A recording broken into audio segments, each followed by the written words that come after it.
There was one of the satsangs that I heard on the net, and one woman was asking about conditioning. And I went, wow, that's the one question that I struggled with all my life, was conditioning. And then Moochie said, "You're not your conditioning," and my body went into shock. I started shaking, sort of hyperventilating, tears, because something inside was just so deeply touched. It just knew, you're not your conditioning. And so then the next day when I went for a walk and I did my inquiry, I thought, okay, conditioning is all the roles that we play. There's in my case it was the mother, the partner, the child for my mother, just work. I was still an artist at the time. So I gathered these all up somehow, and then I gave them a mighty chop, like I chopped their heads off. And then what happened was that somehow I left my body. I got flung out of my body, and from a long distance away I was looking back at myself, and I got the biggest shock of my life. Like it was so huge. Like what I saw was my self-importance really clearly, and everybody else is on the planet. And I knew that this self-importance is the disease on the planet. Like it creates all the suffering. If nobody had this, we would be all living in peace. So then the next minute what happened was that my mind just got really, really loud. It was so loud that was hardly bearable, and I sort of carried that all day long. And by the time night came, it was just like, my mind was saying, this is how people go crazy. So my mind was trying to get to me. The ego was trying to get to me. And I thought, no, I'm not listening to that.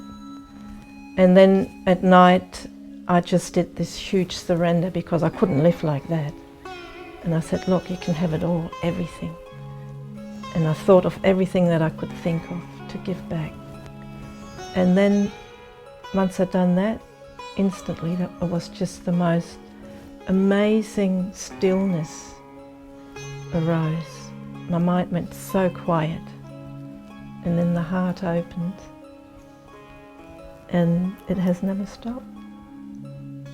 Then came lots of different experiences, like visions, lots of visions, lots of insights. Every day there was something new that I experienced, and everything changed totally inside. Like it's sort of like you're going to a new country, because nothing that works in the normal life works in that space. It's all completely different. So it takes a bit of getting used to, but you would just never look back. Like you're just in heaven, basically. This is what heaven is like.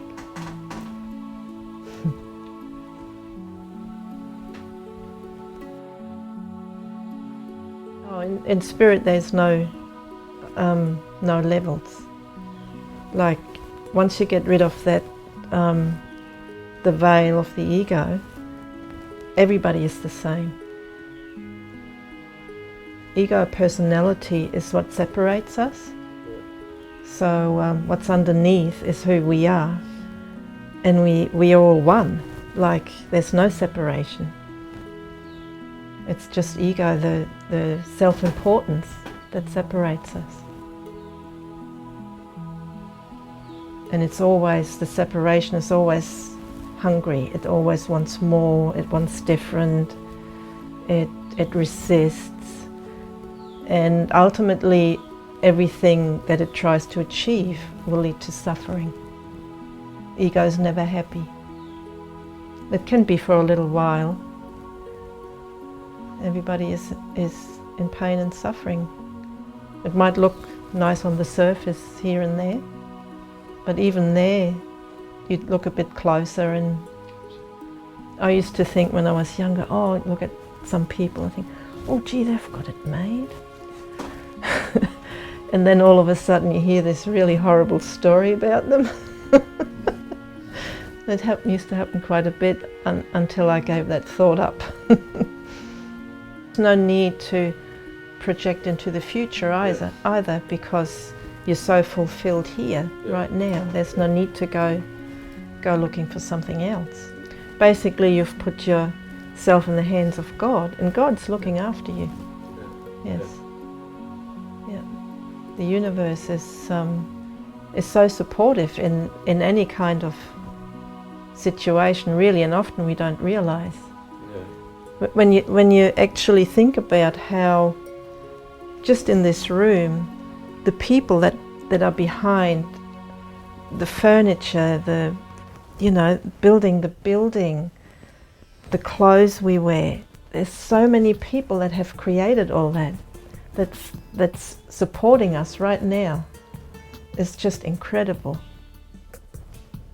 And the food we eat, just everything we come in contact every day, that's manufactured and created for us. And that's just the basic. That's our base. So from there, everything that comes into our lives supports us. There's all this out there around us supports us. There's huge support.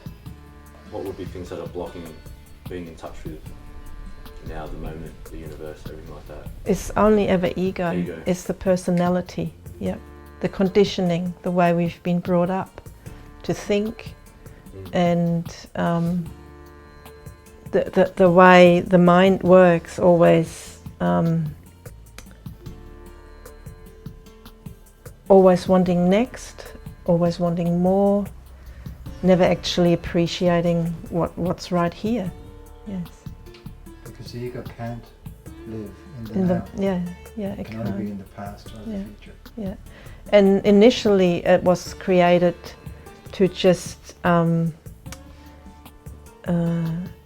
make sure we survive, like for survival. But then it's sort of, grown into something big, big hungry, monstrous thing. So spirit is primary. It's there before anything, before all the physical world. Before your body came in, you were already there. And you will still be here when the body passes. You'll always be here.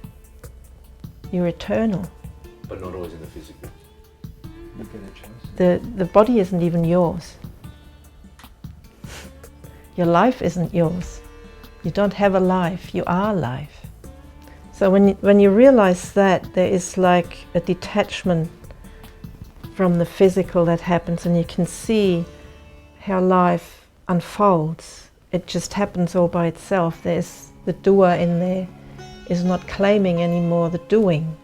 It's not claiming the having, like you don't really own anything. Because if you say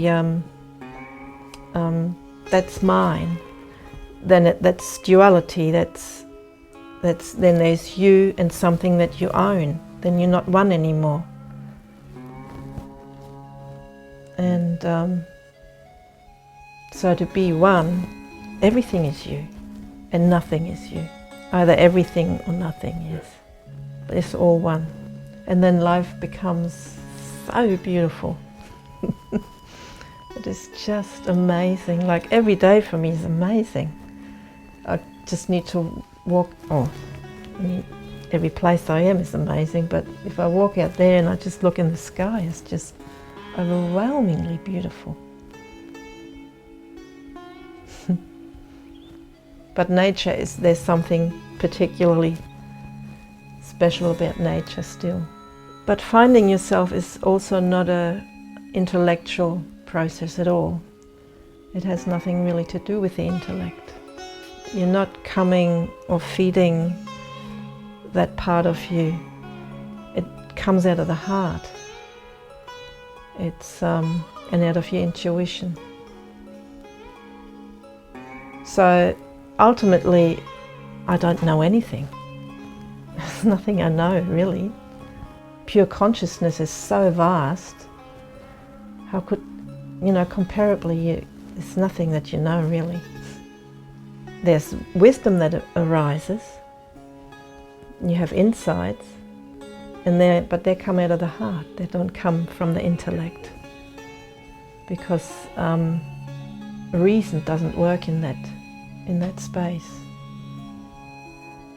You can have things that arise that feel like they're completely opposite, but they're both true. So, yeah, you kind of get lost in that. If you use your intellect, it doesn't work. It's nothing that's phenomenal that you can perceive has any truth, because it comes and goes. It's here, it's just ephemeral. So the truth is unchanging. It's always here. So would you say there's only one truth, or there are many truths? There's one ultimate truth, yes. And everything happens inside it. And that's who we are. Everything happens inside of who we are. We're not who we think we are, because the ego needs to make itself something. So it will define itself. So when you have definition, you're putting yourself in a little box. You're limiting yourself. When I first got together with my partner, and a friend of mine told me, she said, you need to teach him what you like and you don't like. You need to set boundaries. And I thought, oh yeah, that sounds good. And so I tried doing that, and it caused the biggest problem. Because it was coming from ego. This is what I like. This is what you have to do. It didn't go down well at all. That whole thing about boundaries is very popular these days, yeah. Setting boundaries. The one that thinks it's setting boundaries or allowing is actually not there. So actually what happens, it happens quite by itself. You're just watching. So there's a slight difference there. Don't listen to anything your ego tells you. You just ignore it, yeah. Because it will try and interfere. Ego doesn't go away. It's the negative part, the psychological part of it that dissolves. Because you still need the ego to function for the practical stuff. Otherwise you'd be completely incapacitated. And so to live in the world, yes, you do have to have an ego. What is the difference between knowing what's coming from the ego and what's coming from your intuition or your spirit? That takes a little time to discern down the road. It wasn't very clear to me in the beginning, especially when you have an opening. There is this huge release of energy that brings all the visions and the insights, brings all that on, and you're completely in the moment.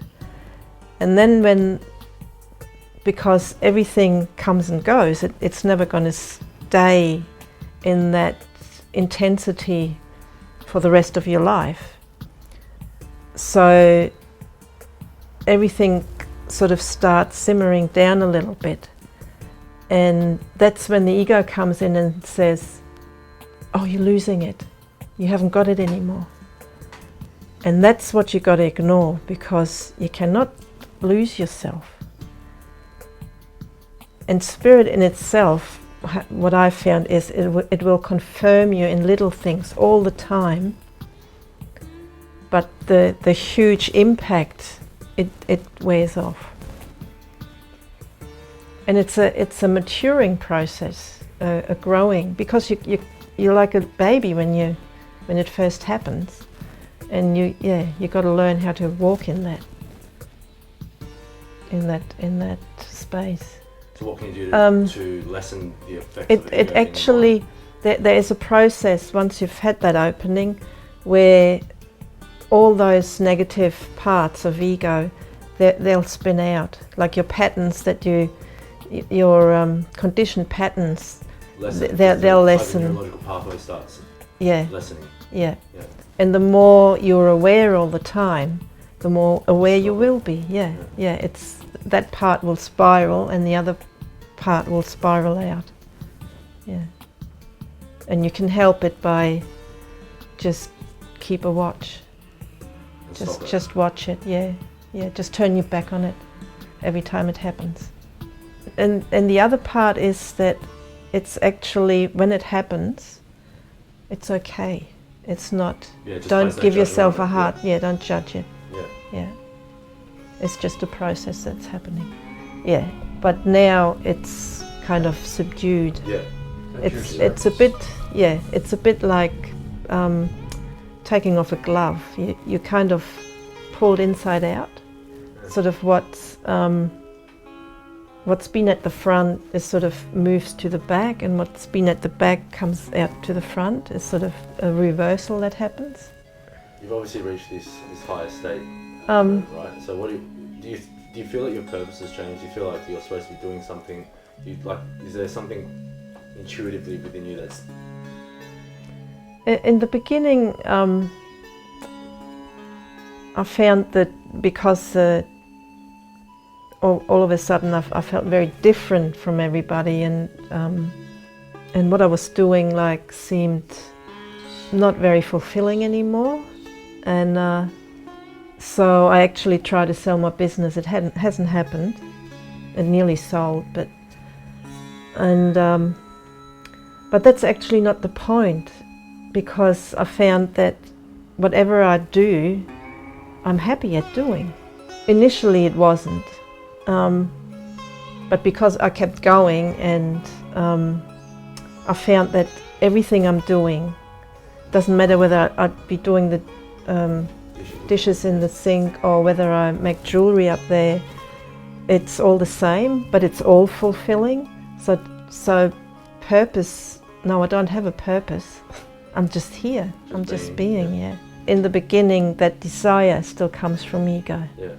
And if you jump in there too quickly, then the ego will win over. I keep stopping myself. Yeah. The point. And it has to come from outside. Like in my case, it was actually Kamala who approached me, and it sort of started from there. So I'm very new at doing this. Before I've spent talking about it. Actually, that initial recognition that I had, I couldn't even put that in words for about 2 years. I couldn't talk about it because it was so shocking. What was happening within you? Yes, yeah. So I've been very, very quiet for about 2.5 years, basically a hermit apart from my work, and that's only once a week. I've very rarely seen anybody. The whole thing about my friends and everything, that whole dynamic changed as well. Because you change, they don't like that. Yeah. They like to see you as your old self. And so, there were one friend that I lost, I think, through that. What's been pointed out to me is that my physical injury at the moment is deliberate on the part of my soul to immobilise me, to get me to go in more deeply. Okay. To isolate me and immobilize me. Okay. The emotional content, the story has been unfolded and resolved. Mm-hmm. If that makes sense. Yeah. Yeah. And all that's left is, it's like I hear my soul saying, "Will you just surrender, please? Will you just surrender?" Yes. Yes. And that's where I'm at with it. That's Okay. how I feel.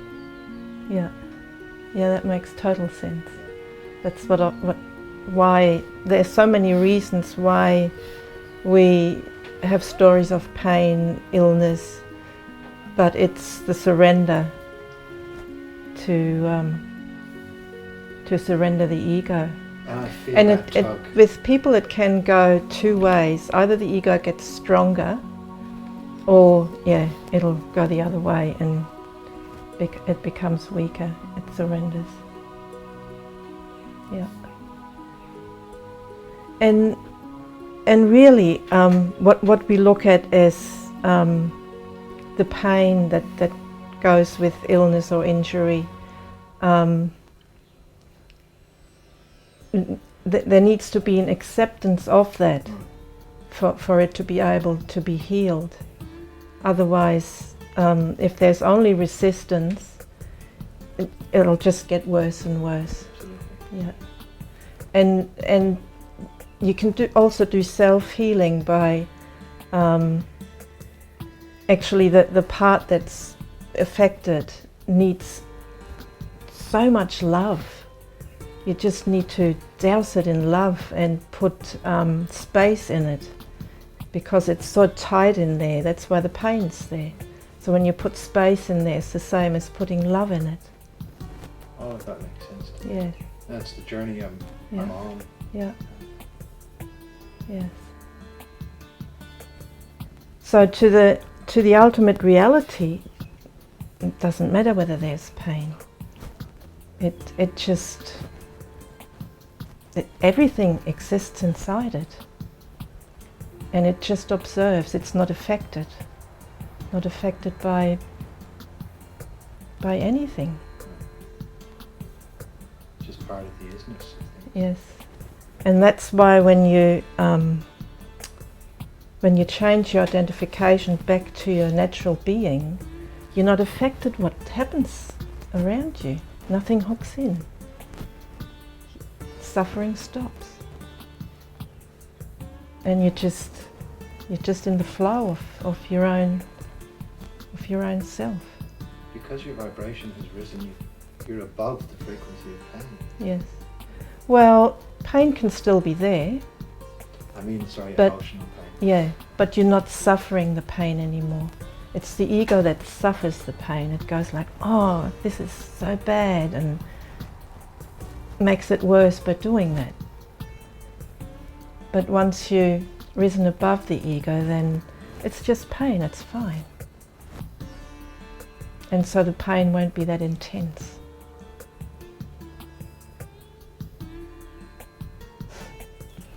So have you been sick since you...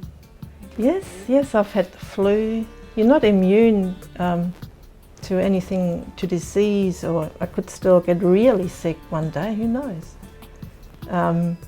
I've had pain, I did my shoulder in the other day. It was quite sore, but it's fine, you just accept it. Society tries to rule everything. It's this big monster, really. And it's the collective consciousness that's grown out of all the people, all the egos. It's grown out of that, and then it tries to control everything, people's lives in different ways. All the different groups that exist, and corporations and governments, yeah. So ultimately, you have to step out of that. If you want to know this one here, then you have to give the other one up, because it wants you to think a certain way. It wants you to go out, have a job, make money, just live an ordinary life. But really, it keeps you in certain mind constructs, in certain ways of thinking. And so, because you got to give up everything, you got to give all the ideas and all beliefs you got to give up. So that's why you have to step out of it.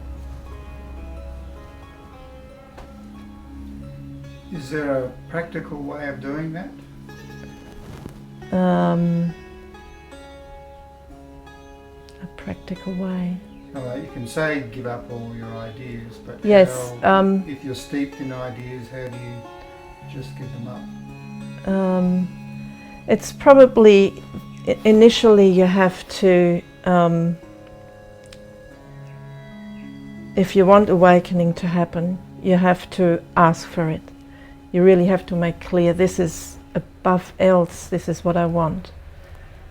And it's kind of coming to the end of the road somehow. There's nothing really that you still want to do. If you still have something some dream, you want to go to Jamaica or anything at all, then you still need to do that beforehand, because otherwise it can't happen. And then you kind of, once you ask, you'll be taken on into this process. There is all these forces that will help you along. It can be a really long process. In my case, I think it has been maybe 5 years from the first time I asked. And then you get basically thrown a lot at you, because you're just cleaning out all these beliefs, lots of stuff comes up, and yeah, big clean out. I didn't know at the time, when all this was happening through the 5 years, that that's what it was all about. So when I found my teacher, it seemed like it was only then like 2 weeks or something like that from when I found him on the net to when this was all really full on happening. And what was part of that last bit was this huge surrender. Like, I thought of everything, that all the different roles I played in life. My